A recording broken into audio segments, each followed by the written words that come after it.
Hello guys, यहाँ पर आपको एक ब्रेकिंग न्यूज़ से आगाह करते चलें। जनूबी अफ्रीका को न्यूजीलैंड के हाथों इनिंग और 276 रन से शिकस्त।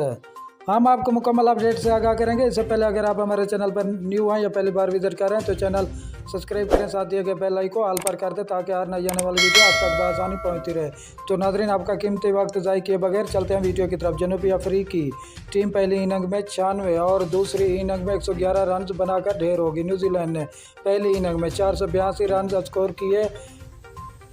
क्रिकेट चर्च टेस्ट में न्यूजीलैंड ने जनूबी अफ्रीका को एक इनिंग और 276 रन से शिकस्त दे दी है।